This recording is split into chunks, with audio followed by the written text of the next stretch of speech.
if thou hast any love of mercy in thee, turn me upon my face that I may die. Joanna Bailey.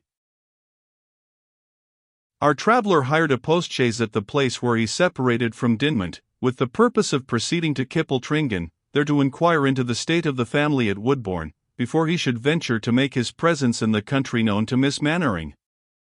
The stage was a long one of 18 or 20 miles, and the road lay across the country. To add to the inconveniences of the journey, the snow began to fall pretty quickly. The postilion, however, proceeded on his journey for a good many miles, without expressing doubt or hesitation. It was not until the night was completely set in that he intimated his apprehensions whether he was in the right road.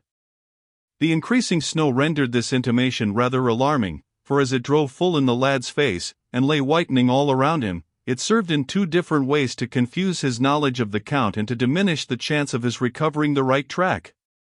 Brown then himself got out and looked round, not, it may be well imagined, from any better hope than that of seeing some house at which he might make inquiry.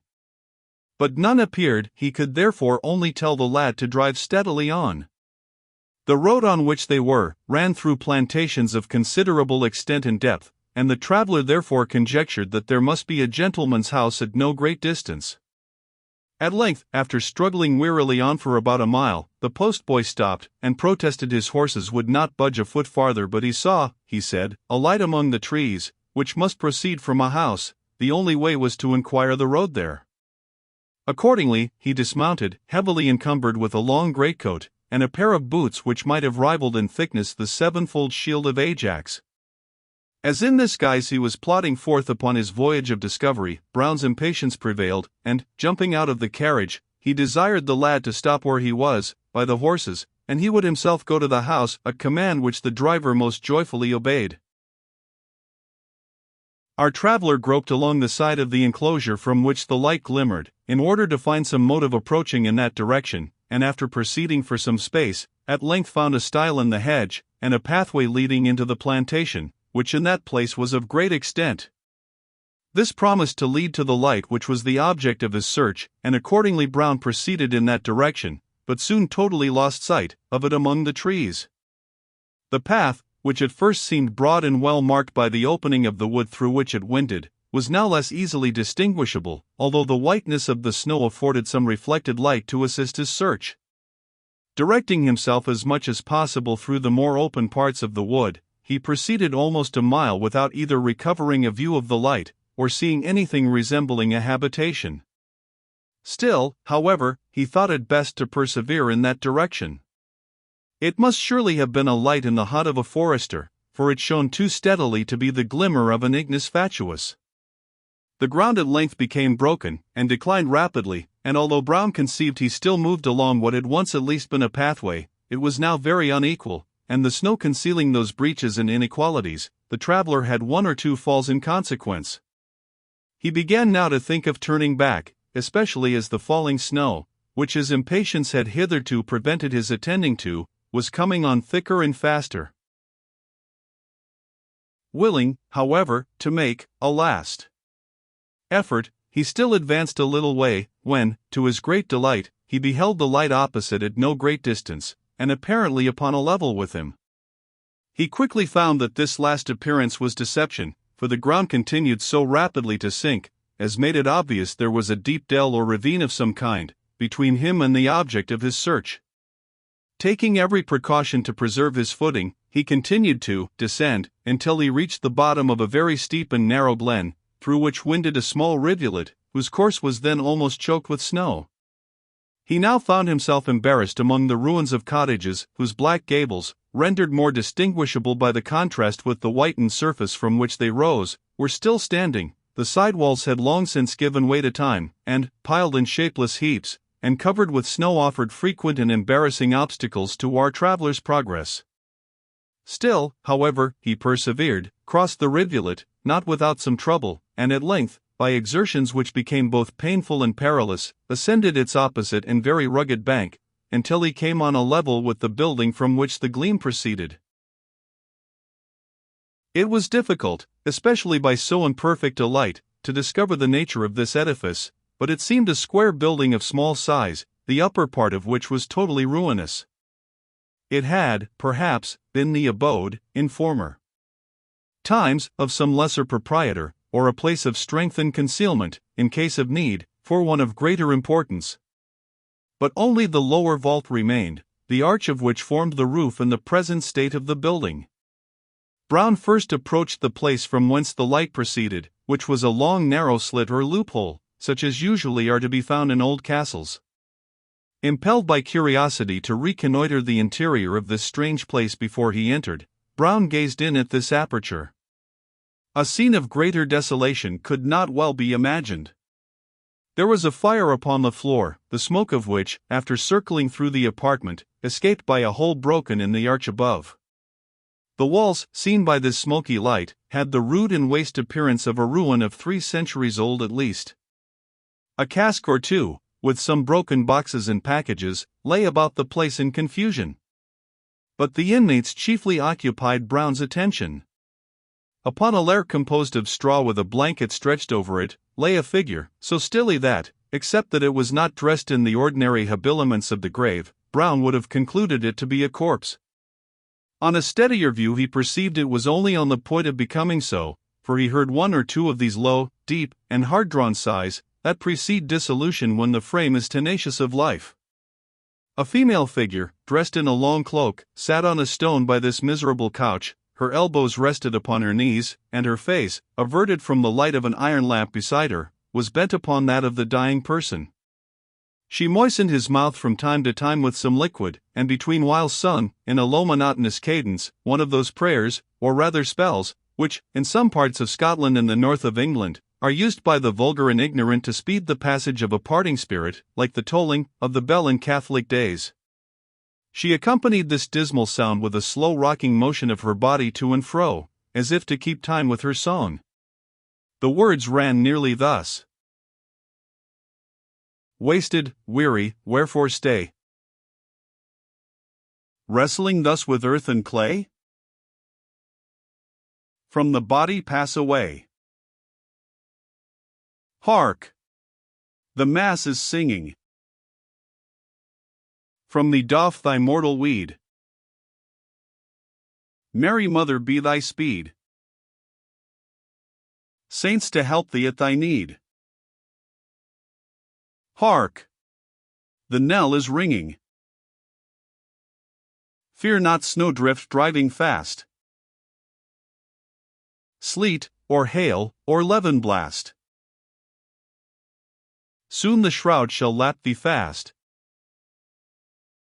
and the sleep be on thee cast. That shall ne'er no waking. Haste thee, to be gone. Earth flits fast, and time draws on. Gasp thy gasp, and groan thy groan. Day is near the breaking. The songstress paused, and was answered by 1 or 2 deep and hollow groans, that seemed to proceed from the very agony of the mortal strife. It will not be, she muttered to herself, he cannot pass away with that on his mind, it tethers him here. Heaven cannot abide it. Earth refuses to hide it. C note VE Gypsy superstitions. I must open the door, and, rising, she faced towards the door of the apartment, observing heedfully not to turn back her head, and, withdrawing a bolt or 2, for, notwithstanding the miserable appearance of the place, the door was cautiously secured, she lifted the latch, saying, "Open lock end strife, come death, and pass life." Brown, who had by this time moved from his post, stood before her as she opened the door. She stepped back a pace, and he entered, instantly recognizing, but with no comfortable sensation, the same gypsy woman whom he had met in Bewcastle. She also knew him at once, and her attitude, figure, and the anxiety of her countenance assumed the appearance of the well-disposed ogress of a fairy tale, warning a stranger not to enter the dangerous castle of her husband. The first word she spoke, holding up her hands in a reproving manner, or, said I not to ye, make not, meddle not, or beware of the redding strake. The redding strake, namely, a blow received by a peacemaker who interfere betwixt two combatants, to red or separate them, is proverbially said to be the most dangerous blow a man can receive. You are come to know how so fairstry, natural, death. So saying, she raised the lamp, and turned its light on the dying man, whose rude and harsh features were now convulsed with the last agony. A roll of linen about his head was stained with blood, which had soaked also through the blankets and the straw. It was, indeed, under no natural disease that the wretch was suffering. Brown started back from this horrible object, and, turning to the gypsy, exclaimed, "Wretched woman, who has done this?" "They that were permitted," answered Meg merrily, while she scanned with a close and keen glance the features of the expiring man. "He has had a sair struggle, but it's passing. I kenned he would pass when you came in. That was the death ruckle. He's dead." Sounds were now heard at a distance, as of voices. "They are coming," said she to Brown. "You are a dead man if ye had as mony lives as hares." Brown eagerly looked round for some weapon of defense. There was none near. He then rushed to the door, with the intention of plunging among the trees, and making his escape by flight, from what he now esteemed a den of murderers, but Marilyse held him with a masculine grasp. "Here," she said, "here be still and you are safe, stir not, whatever you see or hear, and nothing shall befall you." Brown, in these desperate circumstances, remembered this woman's intimation formerly, and thought he had no chance of safety but in obeying her. She caused him to couch down among a parcel of straw on the opposite side of the apartment from the corpse, covered him carefully, and flung over him 2 or 3 old sacks which lay about the place. Anxious to observe what was to happen, Brown arranged, as softly as he could, the means of peeping from under the coverings by which he was hidden, and awaited with a throbbing heart the issue of this strange and most unpleasant adventure. The old gypsy, in the meantime, set about arranging the dead body, composing its limbs, and straightening the arms by its side. "Best to do this," she muttered, "ere he stiffen." She placed on the dead man's breast a trencher, with salt sprinkled upon it, set one candle at the head, and another at the feet of the body, and lighted both. Then she resumed her song, and awaited the approach of those whose voices had been heard without. Brown was a soldier, and a brave one, but he was also a man, and at this moment his fears mastered his courage so completely that the cold drops burst out from every pore. The idea of being dragged out of his miserable concealment by wretches, whose trade was that of midnight murder, without weapons, or the slightest means of defense, except entreaties, which would be only their sport, and cries for help, which could never reach other ear than their own, his safety entrusted to the precarious compassion of a being associated with these felons, and whose trade of rapine and imposture must have hardened her against every human feeling. The bitterness of his emotions almost choked him. He endeavored to read in her withered and dark countenance, as the lamp threw its light upon her features, something that promised those feelings of compassion, which females, even in their most degraded state, can seldom altogether smother. There was no such touch of humanity about this woman. The interest, whatever it was, that determined her in his favor, arose not from the impulse of compassion, but from some internal, and probably capricious, association of feelings, to which he had no clue. It rested, perhaps, on a fancied likeness, such as Lady Macbeth found to her father in the sleeping monarch. Such were the reflections that passed in rapid succession through Brown's mind, as he gazed from his hiding-place upon this extraordinary personage.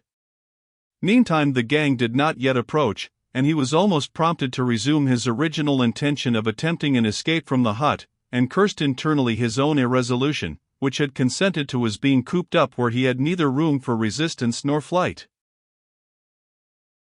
Meg Marilyse seemed equally on the watch. She bent her ear to every sound that whistled round the old walls. Then she turned again to the dead body, and found something new to arrange or alter in its position. "He's a bonny corpse," she muttered to herself, "and weel worth the streaking." And in this dismal occupation she appeared to feel a sort of professional pleasure, entering slowly into all the minutiae, as if with the skill and feelings of a connoisseur. A long dark-colored sea-cloak, which she dragged out of a corner, was disposed for a pall. The face she left bare, after closing the mouth and eyes, and arranged the capes of the cloak so as to hide the bloody bandages, and give the body, as she muttered, a mere decent appearance. At once 3 or 4 men, equally ruffians in appearance and dress, rushed into the hut. "Meg, ye limb of Satan, how dare you leave the door open?" was the first salutation of the party. And whatever heard of a door being barred when a man was in the dead thraw, how do you think the spirit was to get awa through bolts and bars like they? "Is he dead, then?" said one who went to the side of the couch to look at the body. "Aye, dead enough," said another, "but here's what shall give him a rousing likewake." So saying, he fetched a keg of spirits from a corner, while Meg hastened to display pipes and tobacco. From the activity with which she undertook the task, Brown conceived good hope of her fidelity towards her guest. It was obvious that she wished to engage the ruffians in their debauch, to prevent the discovery which might take place if, by accident, any of theirs should approach too nearly the place of Brown's concealment.